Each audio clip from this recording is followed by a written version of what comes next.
Hello বন্ধুরা, আমরা বাঙালি বাংলা নববর্ষের দিনকে কোথাও ঘুরতে যাবো না, এটা তো হতেই পারে না। আমিও নতুন ড্রেস পরে রেডি হয়ে গেলাম ঘুরতে যাওয়ার জন্য। তো আমাকে এই নতুন ড্রেসটা পরে কেমন লাগছে তোমরা কিন্তু অবশ্যই কমেন্ট করে জানিও।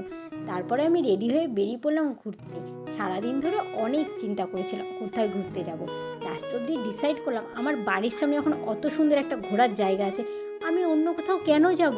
তো আমি পৌঁছে গেলাম আমার পছন্দের জায়গায় পাটুলি। পাটুলিতে যাওয়ার পর তো বুঝতে পারছি না আমি ওটা দুর্গা পুজোয় ঘুরতে গেছি না পয়লা বৈশাখের ঘুরতে গেছি। এত ভিড় যে পা দিতে পারছি না।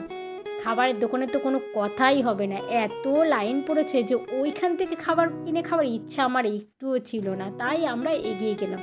যাওয়ার পথে একটা চা কাকুকে দেখতে পেলাম, তো সেখানে ওরা চা খেলো। আমি আর সোনা চা খাই না, তাই জন্য আমরা কিছু ফটো তুললাম আর ভিডিও করলাম।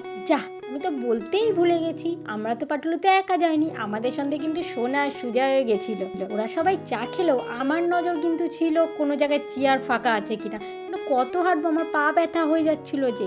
তারপরে অতি কষ্টে পুকুর ধারে গিয়ে আমরা একটা জায়গা পেলাম বসা। তো আমরা কিছুক্ষণ ওখানেই বসলাম। কতক্ষণ আর বসবো আর কতই বা গল্প করব। খালি মুখে কি আর গল্প করা যায়? তো আমাদের তো খিদে পেয়ে গেছিলো, তার জন্য আমরা উঠে পড়লাম যে চলো এবার কিছু খাওয়া যাক। এইদিকে যেখানে গাড়ি পার্কিং করেছিল সেখানেও তো গাড়ির পেছনে এত গাড়ি রেখে দিয়েছিল যে অতি কষ্টে ওরা গাড়িগুলোকে বের করলো। এরপরে আমরা গাড়ি করে বেরিয়ে গেলাম, দেখি কোথায় কি খাবার পাওয়া যায়। আসলে দোকানের খাবার না দেখলে কি বোঝা যায় যে কি খাবো না খাবো। আর পয়লা বৈশাখ বলে কথা, যেই দোকানেই যায় না কেন সেই দোকানেই কিন্তু প্রচণ্ড ভিড়, কিন্তু তার মধ্যেও কিন্তু আমাদের খেতে হবে। এইখানে এই দিদিভাইয়ের দোকানটা একটু ফাঁকা ছিল বলে আমরা এই দিদিভাইয়ের দোকানে গিয়ে খাবার অর্ডার দিলাম।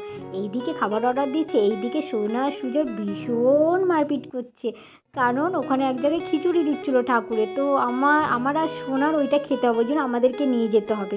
তো এই মারপিট করতে করতে কিছুক্ষণের মধ্যে আমাদের খাবার চলে এসছে। তো আমরা খাবারটা খাওয়ার পর বুঝতে গেলাম না, দিদিভাইয়ের খাবারটা সত্যি খুব ভালো বানায়। তো আমার তো খুবই ভালো লেগেছিলো, যদিও আমি প্রত্যেকটা খাবারই অল্প খাই। তো এরপরে সোনা সুজয়কে টাটা করে আমরা বাড়ির দিকে চলে আসলাম। তো এর মাঝখানে তো আমি একটা দিন বলতেই ভুলে গেছি, শুভ নববর্ষ, বছরটা সবার খুব ভালো কাটুক। আজকের জন্য আমার ভিডিও এখানেই শেষ। টাটা।